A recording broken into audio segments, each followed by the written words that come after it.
اور میں سمجھتا ہوں کہ سب سے بڑی ایکٹیویٹی جو نبی علیہ السلام پہ پرفارم ہوئی ہے نا اس حوالے سے وہ ہے جو آپ کے ساتھیوں میں چھپے ہوئے منافقین نے آپ کے اوپر قاتلانہ حملہ کیا ہے غزوہ تبوک سے واپسی پہ۔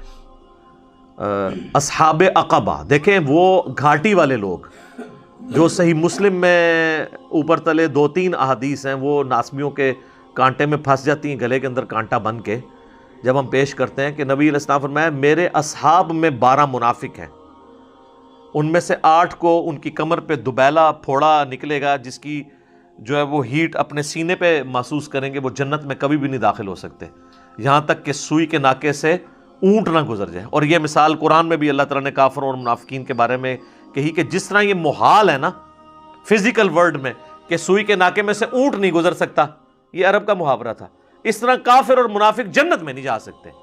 اس کا یہ مطلب نہیں کہ بھئی اللہ نہیں گزار سکتا، مراد یہ کہ تمہارے فزیکل ورلڈ میں جس طرح یہ امپاسبل ہے نا، یہ چیز امپاسبل ہے کہ منافق اور کافر جنت میں چلا جائے۔ تو وہ 12 منافقین جو ہیں ان کے نام صحیح بخاری میں آتا ہے، حذیفہ ابن یمان کو نبی صلی اللہ علیہ وآلہ وسلم نے بتائے تھے۔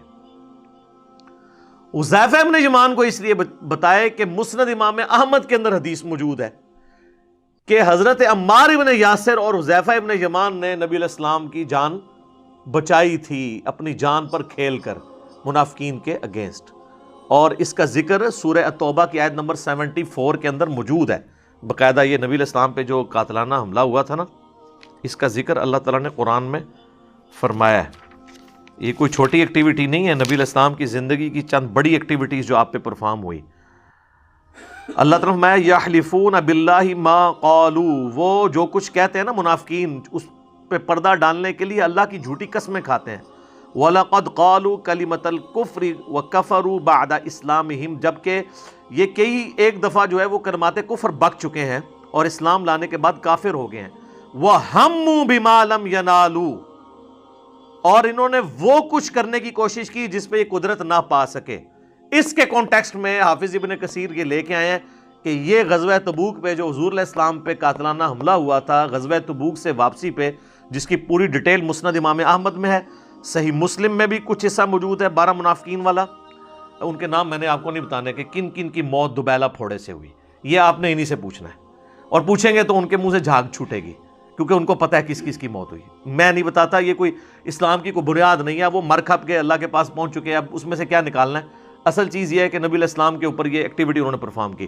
تو حافظ ابن کثیر نے سورہ توبہ کی آیت نمبر 74 کے کانٹیکسٹ میں نا پوری وہ ڈیٹیل حدیث مسند امام احمد کی، صحیح مسلم کی کہ 12 منافقین ہیں، تو اس میں مسند احمد کی حدیث میں موجود ہے جب نبی علیہ السلام واپس آ رہے تھے تو وہ آپ کے اصحاب میں ہی وہ گھندے ہوئے تھے لوگ، 30,000 جو لڑنے کے لیے گئے تھے۔ انہوں نے پلان کیا کہ واپسی پہ ایک تنگ گھاٹی تھی اور اس میں سے ایک وقت میں ایک ہی سواری گزر سکتی تھی، تو انہوں نے یعنی یہ ارادہ کیا کہ جب حضور وہاں سے گزر رہے ہوں تو آپ کے اونٹ کو ہم ہانک کرنا آپ کو بلندی سے نیچے گرا دیں گے، نعوذ باللہ من ذالک۔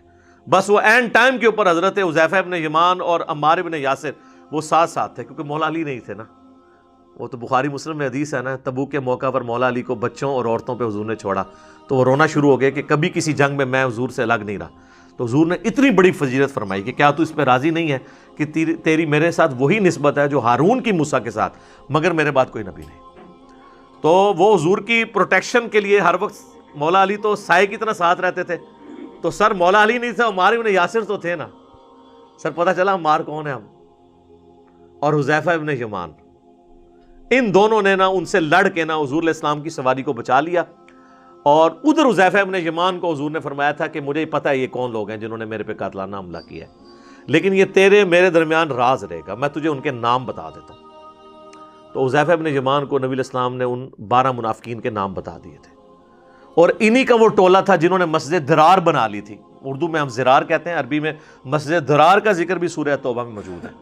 نبی علیہ السلام کو اللہ تعالیٰ نے حکمن کہا کہ یہاں پہ آپ نے جانا نہیں ہے اور کبھی اس مسجد میں کھڑے بھی نہیں ہونا، الٹا وہ مسجد جو ہے جلوا دی گئی، حالانکہ وہ مسجد تھی لیکن چونکہ منافقین نے سازش کے لیے بنائی تھی۔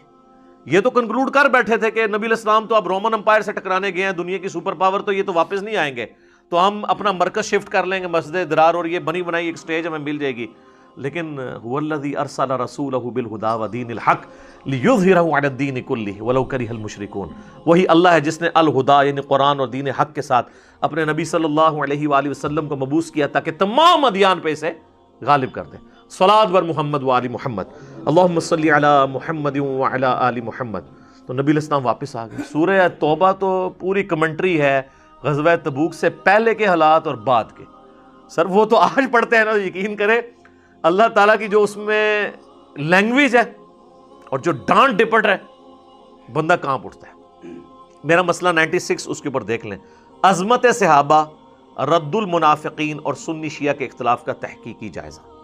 تو نبی علیہ السلام کے اصحاب میں یہ لوگ موجود تھے جنہوں نے حضور کی وفات کے بعد پھر اس قسم کے گل کھلائے کہ بخاری مسلم میں حدیث ہے کہ میرے حوض کوثر پہ میرے اصحاب میں سے لوگ لائے جائیں گے، میں ان کو پہچانتا ہوں گا تو میرے ان کے درمیان ایک آڑ قائم کر دی جائے گی، حوض کوثر نہیں پلانے دیا جائے گا، اور مجھے بتایا جائے گا کہ آپ کے بعد یہ دین سے الٹے قدم پھر گئے تھے. تو میں کہوں گا سحقاً سحقاً لمن غیر بعدی، ان پر پھٹکار ہو، کو مجھ سے دور کر دو جنہوں نے میرے بعد میرے دین کو بدل دیا. اور صحیح بخاری میں الفاظ ہیں، یہ وہ لوگ تھے جو حضرت ابوبکر صدیق کے زمانے میں مرتد ہو گئے اور ان کے خلاف حضرت ابوبکر صدیق رضی اللہ تعالیٰ عنہ نے قتال کیا. تو حضرت ابوبکر کے زمانے میں جو مرتد ہو جائے اور پہلے وہ مسلمان ہو تو وہ بریلوی دیوبندی اہل حدیث شیعہ ہوتا ہے یا قانوناً صحابی ہوتا ہے؟ صحابی. وہ کہتے ہیں نہیں جب وہ مرتد ہو گیا تو صحابی تو نہ رہا. تو ہم کب کہہ رہے ہیں وہ صحابی رہ گیا؟ حضور کی زندگی تک تو صحابی تھا نا. آپ ہی کہتے ہیں جس نے ایک نظر بھی دیکھا. تو آپ صحابی کی ڈیفینیشن اہل سنت کے بڑے علماء سے ہی سمجھ لیں کیا ہے.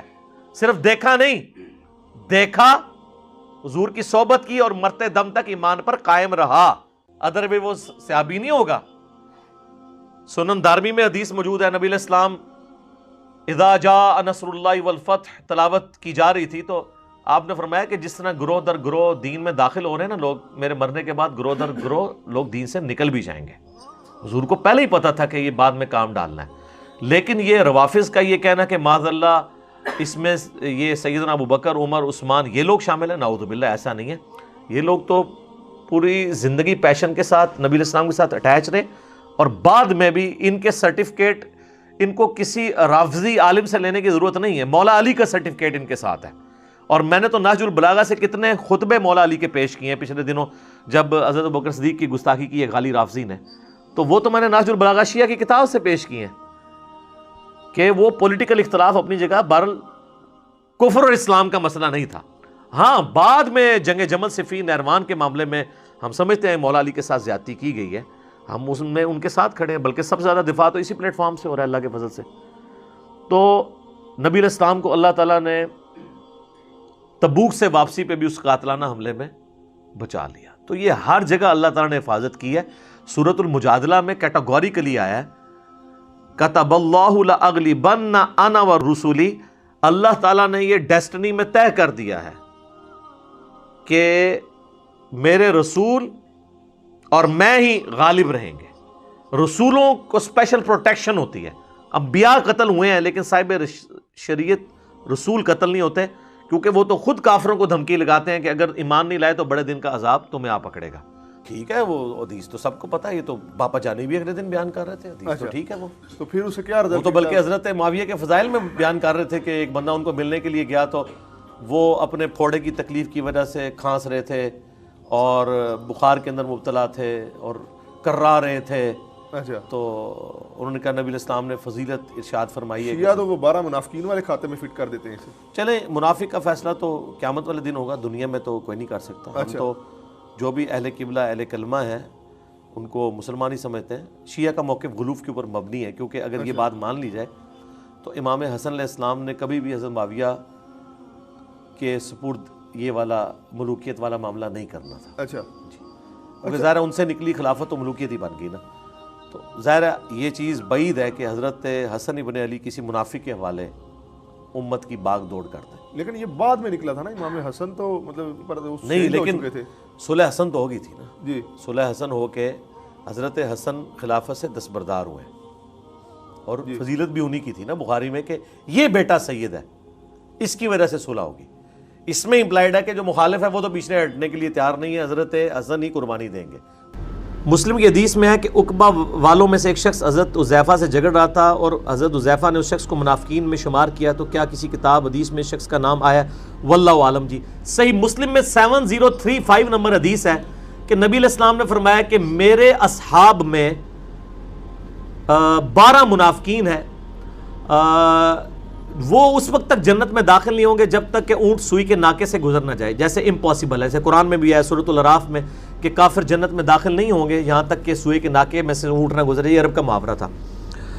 تو وہ منافقین کے نام حذیفہ ابن یمان کو نبی علیہ السلام نے بتایا۔ مسئلہ 96 ہے میرا، عظمت صحابہ، رد المنافقین اور سنی شیعہ کے اختلاف کا تحقیقی جائزہ۔ حذیفہ ابن یمان نے امت تک وہ نام نہیں پہنچائے، اس لیے کہ نبی علیہ السلام نے منع فرمایا تھا، اور ظاہر ہے اس سے پھر ایک بڑا مسئلہ بھی کھڑا ہو سکتا تھا۔ بہرحال ایک اشارہ انہوں نے دے دیا تھا۔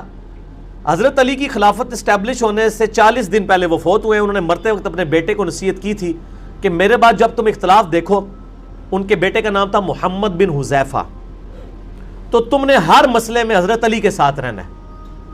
تو اگلی گل تسی آپ سمجھ جاؤ، ٹھیک ہے جی۔ باقی میرا واقعہ کربلا والا پڑھنا۔ عمار بن یاسر نے جن 12 منافقین کا ذکر کیا ان کے بارے میں فرمایا کہ ان کی موت ایک پھوڑے کی وجہ سے ہوگی۔ کیا تاریخ اسلام میں ان اشخاص کا ذکر ملتا ہے جو اس بیماری او توڑا پلا ہو جائے؟ ایک کیڑا ڈاڈا بندہ ہو جنہیں سوال لکھا ہے، ٹھیک ہے جی۔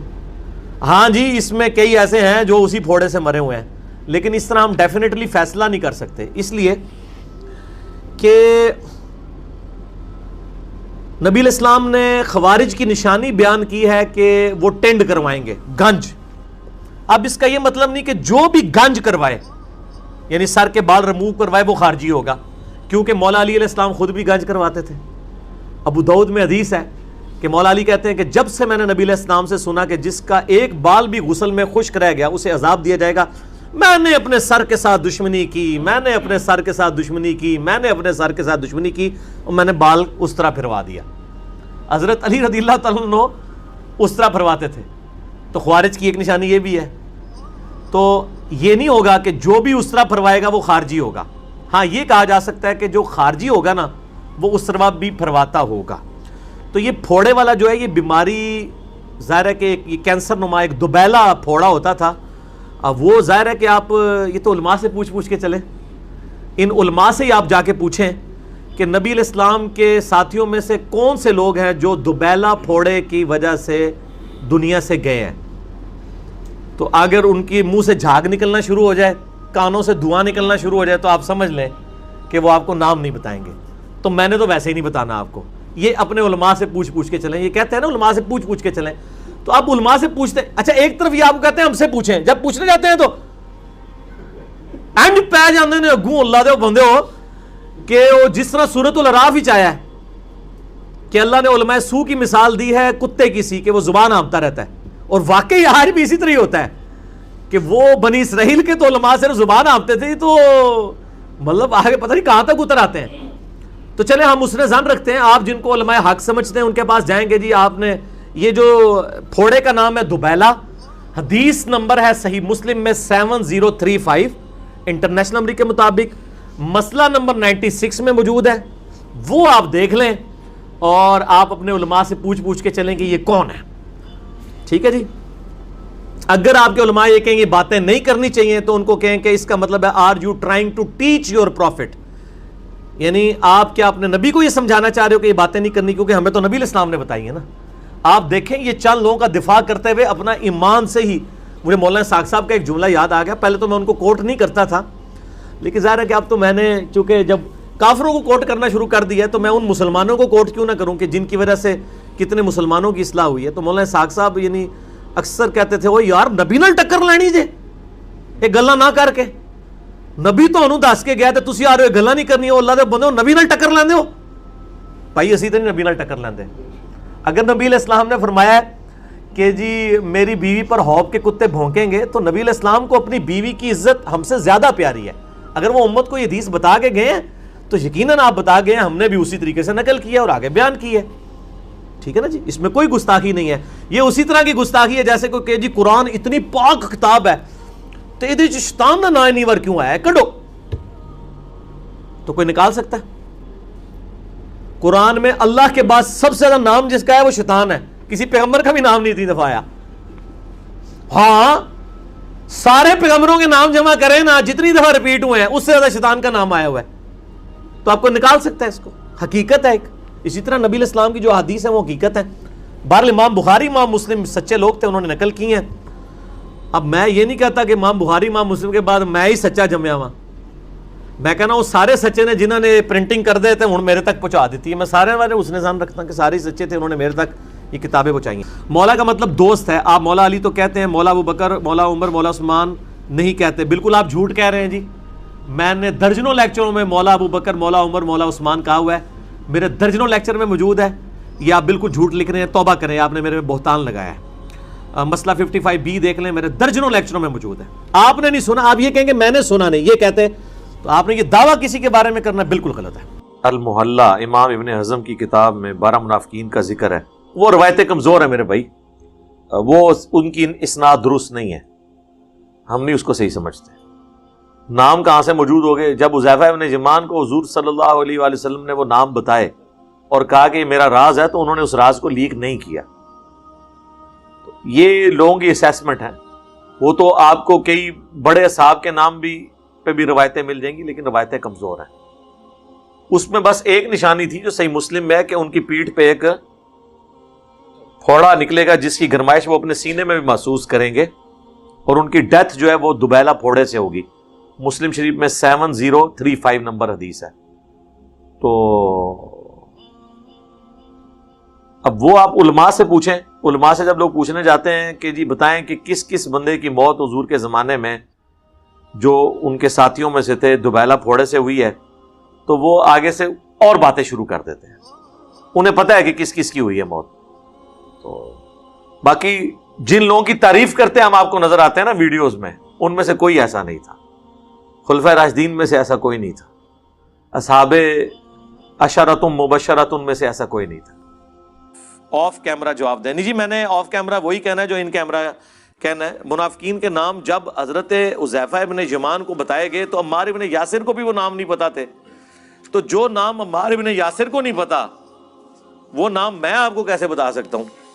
تو رازدار رسول تھے نا حذیفہ ابن یمان، ان کو بتائے گئے. اور دوسرا یہ بھی یاد رکھیں، اگر کسی شخص کی موت دوبیلا پھوڑے سے ہوئی ہے، اس کا یہ مطلب نہیں کہ وہ منافق ہے. ہاں ان منافقین کے بارے میں آیا کہ ان کی موت دوبیلا پھوڑے سے ہوگی، جو صحیح مسلم کی حدیث ہے. یہ نہیں ہے کہ جسے بھی دوبیلا پھوڑا نکلے وہ منافق ہے. اس کو یوں سمجھیں، نبی علیہ السلام نے بخاری مسلم میں خوارج کی نشانی بتائی کہ وہ سر منڈائیں گے. اب اس کا کیا مطلب ہے کہ جو سر منڈائے وہ خوارجی ہو جائے گا؟ نہیں. مولا علی بھی منڈواتے تھے. ابو داؤد میں حدیث ہے، مولا علی کہتے ہیں جب سے میں نے رسول اللہ سے سنا صلی اللہ علیہ وآلہ وسلم. سنن ابی داؤد کے اندر یہ حدیث موجود ہے کہ جس کا غسل میں کوئی بال بھی خشک رہ گیا تو اسے عذاب دیا جائے گا. تو میں نے اپنے سر کے ساتھ دشمنی کی اور سر کے بال منڈوا دیے. مولا علی کی محبت کی وجہ سے ہم خوارج سے نفرت رکھتے ہیں، لیکن جہاں تک سر منڈانے کا سوال ہے وہ مولا علی بھی منڈوا رہے ہیں اور خارجی بھی. لیکن یہ نشانی خوارج کی جو بیان کی، اس کا یہ مطلب قطعا نہیں ہے کہ جو بھی سر منڈائے گا اس کو خارجی کہہ دیا جائے گا. جسے بھی دوبیلا پھوڑا نکلے ضروری نہیں وہ منافق ہوگا. ٹھیک ہے.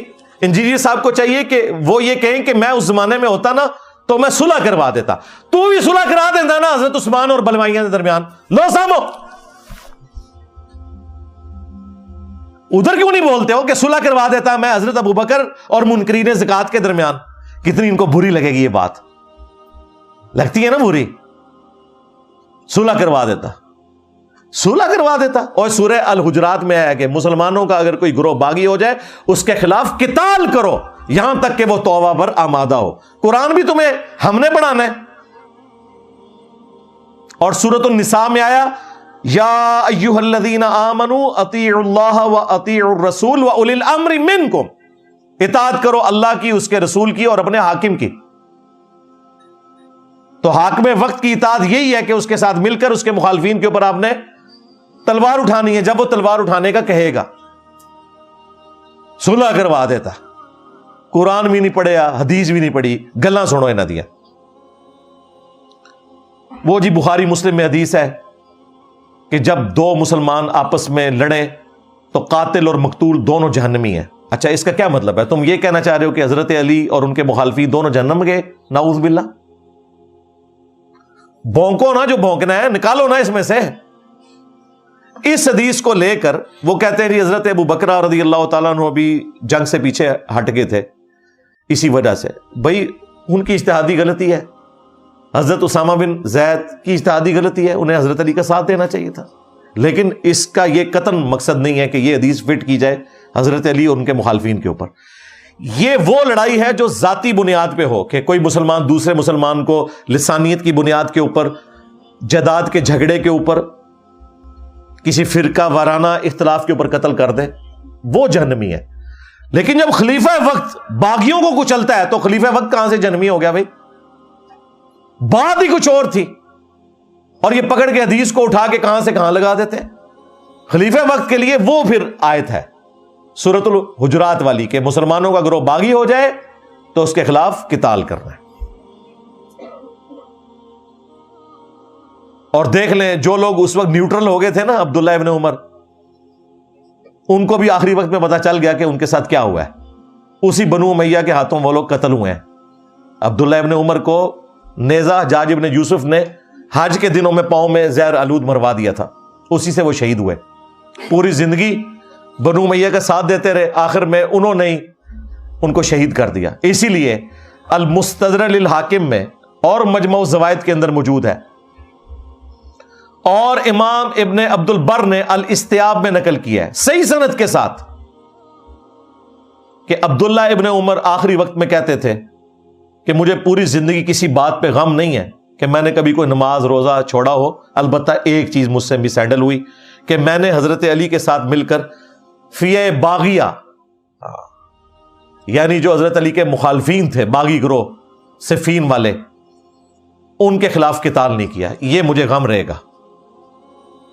جو بات عبداللہ ابن عمر کو موت کے وقت سمجھ آئی، حضرت علی اور ان کے ساتھیوں کو ان کی زندگی میں سمجھ تھی.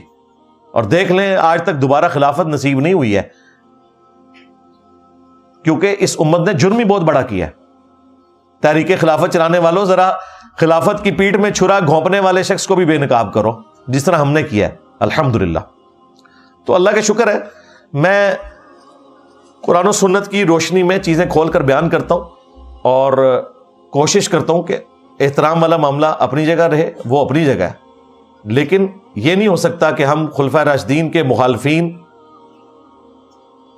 کی سپورٹ کرنا شروع کر دیں خلیفہ راشد کے مقابلے کے اوپر. جھوٹا الزام نمبر 6 وہ ہے حدیث عمار کے حوالے سے 2812، صحیح بخاری، تقتلہ الفئۃ الباغیہ یدعوہم الی اللہ ویدعونہ الی النار. افسوس اے عمار، تجھے ایک باغی جماعت قتل کرے گی، تو انہیں اللہ اور جنت کی طرف بلائے گا، اور وہ جماعت تجھے جہنم کی طرف بلائے گی. یہ حدیث بخاری میں بھی ہے، مسلم کے اندر بھی موجود ہے. یہ حدیث پڑھ کے یہ ترجمہ بھی نہیں اردو میں کر سکتے. اس نے ترجمہ کیا اور اس سے پہلے بولا ایک حدیث گھڑی ہوئی، پھر اس کو حیا آئی کہ پکڑا جاؤں گا، کہتا نہیں مفہوم گھڑا ہوا. مفہوم ہی نہیں کوئی گھڑا ہوا بھائی، مفہوم بھی چلی گیا ہے کہ عمار کو فیہ باغیہ قتل کرے گا، ترجمہ ہی نہیں کیا باغی جماعت. اور پھر ساتھ بولا معاذ اللہ.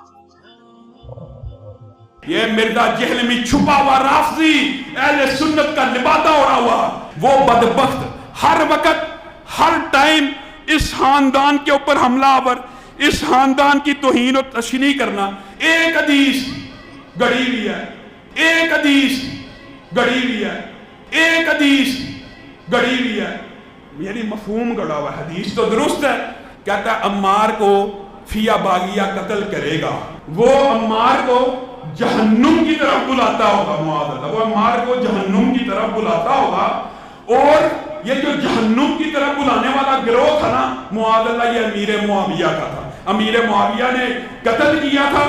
امیر معاویہ معاذ اللہ جہنم کی طرف بلانے والا. جہلمی کہتا ہے نہیں جی نہیں، وہ تو گروہ جہنم کی طرف بلانے والا. معاذ اللہ کو معاذ اللہ، اور کہتا ہے میں مدینہ یونیورسٹی سے فارغ التحصیل ہوں اور اتنی میں نے ڈگریاں کی ہوئی ہیں. اسے یہ معاذ اور معاذ کا فرق ہی نہیں پتا. صحابہ کرام کا جو نام ہے نا سعد ابن معاذ یا معاذ ابن جبل، وہاں تو پیش ہے، لیکن یہ جو معاذ اللہ اس پہ زبر ہے، اور حدیث کے اوپر پڑھ رہا ہے معاذ اللہ، استغفر اللہ، یعنی نبی اسلام کو سکھانا چاہ رہا ہے. یہ ماموں کو بچانے کے پیچھے یہ نبی اسلام کے ساتھ ٹکر لیتے ہیں، اور کہتا ہے یہ 2812 پڑھ کر صحابہ کرام کو بے ایمان اور منافق کہتا ہے. وَلِعَاذُ بِاللَّهِ تعالیٰ، لعنت آئے جھوٹوں کے اوپر. میں نے آج تک کسی صحابی کو منافق اور بے ایمان نہیں کہا. اگر میں منافق اور بے ایمان کہتا ہوں حضرت معاویہ کو یا عمرو بن عاص کو یا مغیرہ ابن شعبہ کو رضی اللہ عنہم اجمعین، تو میں رضی اللہ تعالیٰ عنہ انہیں کہوں. میرے کربلا والے ریسرچ پیپر میں درجنوں جگہ حضرت معاویہ کا نام آیا ہے، ساتھ رضی اللہ عنہ لکھا ہوا ہے، اور آپ کے ساتھ بھی رضی اللہ تعالیٰ عنہ لکھا ہوا ہے. کیا میں نے کبھی عبداللہ ابن ابی کو رضی اللہ تعالیٰ عنہ کہا ہے؟ حالانکہ اس کا تو جنازہ بھی حضور نے پڑھایا تھا. تو اگر میں ان اصحاب کو منافق مانتا ہوں تو میں رضی اللہ عنہ کہہ رہا ہوں. صرف نہ ایک مقدمے کا رخ بدل دیتے ہیں، جیسے ان کے ساتھ ہوتا تھا. یہ وہابی حضرات جب حدیثیں سناتے تھے تو دیوبندی بریلوی کہتے تھے یہ اماموں کے گستاخ ہیں، یہ رسول اللہ کے گستاخ ہیں. وہی گالیاں انہوں نے مجھے دینی شروع کر دی، اور انہوں نے یہ گمان کیا کہ یہ بڑا اچھا طریقہ ہے انجینئر صاحب کو دبانے کا، جس طرح ہمیں بریلویوں نے دبا لیا تھا. او بھائی تو دبا لیا سی، میں تو شاہی کوئی ہو رہا. ہاں میرا نبی سا ہے ہی کوئی نہیں، تیرے بابے تھے شاہی کوئی نہیں. حدیث عمار جو ہے 2812 تقتلہ الفئۃ الباغیہ یدعوہم الی اللہ ویدعونہ الی النار. افسوس اے عمار، تجھے باغی جماعت قتل کرے گی، تو انہیں اللہ اور جنت کی طرف بلائے گا اور وہ جماعت تجھے جہنم کی طرف بلا رہی ہوگی. اس حدیث کو شیخ زبیر زئی رحمہ اللہ سے میں نے نہ صرف ویڈیو میں بیان کروایا، حالانکہ حدیث بخاری مسلم میں تھی، اور میں ساتھ بیٹھا ہوں، ریکارڈنگ بھی میں نے کی ہے، تاکہ یہ اپنے بڑے محدث کی بات، جسے وہ کہتے ہیں کہ عجم میں سب سے بڑے محدث شیخ زبیر زئی تھے رحمہ اللہ، اور عرب میں شیخ البانی. شیخ البانی نے تو حدیث عمار کے اوپر، اسی طریقے سے حدیث حوب کے اوپر سلسلہ حدیث صحیحہ میں سارے طرق جمع کیے ہیں، اور ظاہر حدیث بخاری مسلم کی ہے. میں نے ویڈیو میں شیخ زبیر صاحب سے ریکارڈنگ کروا لی تھی، اور ابو الغادیہ کا نام بھی اس میں مینشن ہوا ہے کہ ابو الغادیہ نے قتل کیا تھا، جو صلح حدیبیہ کے اصحاب میں سے تھے. عمار بن یاسر رضی اللہ عنہ کو رسول اللہ صلی اللہ علیہ وسلم نے فرمایا تھا کہ تمہیں ایک باغی گروہ قتل کرے گا. یہ حدیث بالکل صحیح ہے، بخاری میں صحیح بخاری. تقتل الفئۃ الباغیہ، متواتر حدیث ہے. سیدنا عمار رضی اللہ عنہ کو باغی گروہ قتل کرے گا. آگے لکھا ہے کہ وہ حضرت امیر معاویہ رضی اللہ کے گروہ کی طرف سے قتل ہوئی ہے. حضرت علی کی طرف سے نہیں، حضرت امیر معاویہ کے گروہ کی طرح، یہ غلط ہے. سیدنا علی رضی اللہ تعالیٰ عنہ کے فوج میں وہ موجود تھے، ان کے گروہ میں، ان کے لشکر میں موجود تھے، اور قتل کرنے والے جو تھے وہ سامنے والے شامی لشکر میں تھے. اور قتل کرنے والا جو تھا ابو الغادیہ تھا. ابو الغادیہ شامی امیر معاویہ رضی اللہ کے لشکر میں تھا ابو الغادیہ. تو ابو الغادیہ جو ہے، اچھا، تو اب یہ باغی والا جو ہے ہم فتویٰ نہیں لگاتے ہیں بھائی. اس مسئلے میں یہ ہے کہ صحابہ کرام دونوں طرف صحابہ کرام تھے، مسئلہ اجتہادی تھا. اجتہادی خطا کی وجہ سے جو ہے وہ یہ کہہ سکتے ہیں کہ بھائی سیدنا علی رضی اللہ تعالیٰ کا گروہ جو ہے وہ اقرب الی الحق ہے، وہ حق پر ہے. دوسرا جو گروہ ہے، اگر کوئی اس کو باغی کسی نے کہا بھی نا تو وہ خطا اجتہادی کے معنی میں، یعنی باغی جو ہے وہ کافر نہیں ہوتا ہے. باغی مسلمان بھی ہو سکتا ہے. قرآن کی آیت ہے وَإِن طَائِفَتَانِ مِنَ الْمُؤْمِنِينَ اقْتَتَلُوا فَأَصْلِحُوا بَيْنَهُمَا. مومنوں کی دو جماعتیں. تو ہم پھر بھی سیدنا معاویہ رضی اللہ تعالیٰ عنہ یا ان کی جماعت کو باغی نہیں کہتے بھائی. لیکن یہ بات بالکل صحیح ہے کہ سیدنا عمار رضی اللہ تعالیٰ عنہ کو باغی جماعت قتل کرنے والی حدیث بالکل صحیح ہے. یہ خوارج نے نہیں قتل کیا تھا، یہ انہوں نے ڈکوسلا مچایا ہوا ہے کہ وہ خارجیوں کے بارے میں ہے کہ وہ حضرت عمار کو قتل کر رہے تھے. بندے کا نام آیا ہوا ہے ابو الغادیہ، مسند احمد کے اندر موجود ہے. وہ خود روتے تھے کہ مجھ سے حضرت عمار قتل ہو گئے. حاکم کے اندر موجود ہے، حتیٰ کہ ابن حجر اسقلانی نے فتح الباری میں کہا کہ وہ جو مسلم کی حدیث ہے نا کہ صلح حدیبیہ والے اصحاب کو آگ نہیں چھوئے گی، میں اللہ سے امید کرتا ہوں، تو ابو الغادیہ اس کی وجہ سے قیامت والے دن بچ جائیں گے. تو شیخ البانی نے سلسلہ احادیث صحیحہ میں گرفت کی ہے ابن حجر اسقلانی کے اوپر اور کہا کہ یہ بڑی دور کی تعویل ہے جو آپ کر رہے ہیں. اگر نبی علیہ السلام نے مخصوص کر کے فرما دیا کہ عمار کا قاتل اور مال لوٹنے والا جہنم کی آگ میں ہے تو آپ اس طریقے سے اسے کلین چٹ نہیں دے سکتے. شیخ البانی، انہیں رافضی نہیں کہا انہوں نے. اور پھر ہمارے استاد شیخ زبیر صاحب کے جو شاگرد ہیں غلام مصطفیٰ ظہیر صاحب امن پوری حافظہ اللہ تعالی، جیلم سے ہی پڑھ کے گئے، یہاں پڑھاتے بھی رہے. اس وقت شیخ زبیر صاحب کے بعد انہوں نے ان کی مسند کے اوپر انہیں بٹھا دیا. انہوں نے تو ویڈیو میں آ کے رجوع ریکارڈ کروایا کہ میں نے کسی زمانے میں یہ کہہ دیا تھا کہ حضرت عمار کو خارجیوں نے قتل کیا تھا، لیکن چونکہ احادیث میں آیا ہے کہ حضرت ابو الغادیہ رضی اللہ تعالیٰ عنہ نے انہیں شہید کیا تھا، لہذا میں رجوع کرتا ہوں. لو سامو، آپ نے فرمایا وَيْحَ عَمَّارَ تَقْتُلُ الْفِئَةُ الْبَاغِيَةَ يَدْعُوهُمْ إِلَى الْجَنَّةِ وَيَدْعُونَهُ إِلَى النَّارِ. عمار کی کیا بات ہے، ایک باغی گروہ ان کو شہید کر دے گا اور وہ اس باغی گروہ کو جنت کی طرف بلاتے ہوں گے اور وہ باغی گروہ ان کو جہنم کی طرف بلائے گا. یہ نبی کریم صلی اللہ علیہ وسلم کا فرمان ہے اور اس پر ہمارا ایمان ہے کہ یہ صحیح روایت ہے، صحیح بخاری میں 447 اور صحیح مسلم میں 2915 نمبر پہ. السلام علیکم ورحمۃ اللہ. بات یہ جی کہ ایک ریکارڈنگ میری پہلے تھی امن پوری اسلامک سینٹر سے. بعد میں نے ایک خطبہ جمعہ کے اندر بڑے مجمع میں یہ بات کہی تھی کہ سیدنا عمار کے جو قاتل ہیں ابو الغادیہ ہیں، ٹھیک ہے، رضی اللہ تعالیٰ عنہ. تو اس پہ کیا مسئلہ ہے جی؟ ایک انسان اس کی تحقیق نہیں ہے، اس کو کوئی مسئلہ ہے، بعد میں اس کو ایک بات سمجھ آ گئی، پہ مانگے تو حل اللہ اعلان بات کر دی. کیا ہم غلطی نہیں کر سکتے؟ کیا ہم ایک بات سے رجوع نہیں کر سکتے حق کی طرف؟ یہی کہا نا کہ صحابی رسول نے ان کو شہید کیا تھا، تو اس میں کیا مسئلہ ہے جی؟ اور ہم حق بات معلوم ہونے کے بعد بے مانگے دو حل ایک بات کرتے. اور یہ غلام مصطفیٰ ظہیر صاحب کو ہر جلسے میں سٹیج پہ انہوں نے بٹھایا ہوتا ہے. انہوں نے تو رجوع کر لیا کہ خارجیوں نے نہیں مارا، ابو الغادیہ نے مارا ہے رضی اللہ تعالیٰ عنہ. ہم انہیں بھی رضی اللہ تعالیٰ عنہ کہہ رہے ہیں، ان کی آخرت کا معاملہ اللہ کے سپرد ہے. اب یہ علمی ڈسکشن ہو رہی ہے اور یہ مجھ پہ توہین صحابہ کا الزام لگا دیتے ہیں،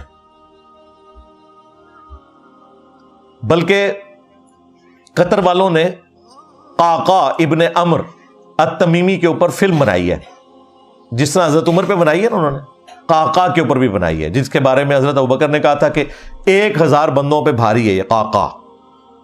یہ جنگ جمل صفین نہروان میں حضرت علی کے کمانڈروں میں تھے. تو اس میں چونکہ جنگ صفین بھی آئی تھی تو وہ انہوں نے باقاعدہ فلم میں وہ سین فلم آیا ہے کہ عمر بن عاص آ کے حضرت معاویہ سے کہتے ہیں کہ عمار قتل ہو گیا اور رسول اللہ نے فرمایا تھا کہ عمار کو ایک باغی جماعت قتل کرے گی،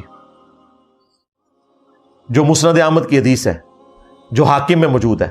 آگے سے حضرت معاویہ نے کہا کہ ہم نے کہاں سے قتل کیا ہے، نہ علی لے کے آتا ساتھ اور نہ عمار قتل ہوتا. اتنی باطل تعویل کی اور کہا اپنے پیشاب میں پھسل رہا ہے، خود بتا رہا ہے اپنے لوگوں کو کہ ہم نے مار دیا ہے، تو یہ کہا کہ یہ قصور علی کا کیوں ساتھ لے کے آیا تھا. پھر حضرت علی تک جب یہ بات پہنچی تو حضرت علی نے پھر آگے سے پھکی دی کہ کیا حمزہ کے قاتل رسول اللہ تھے کہ وہ ان کو ساتھ احد میں لے کے آئے اور حضرت حمزہ شہید ہو گئے.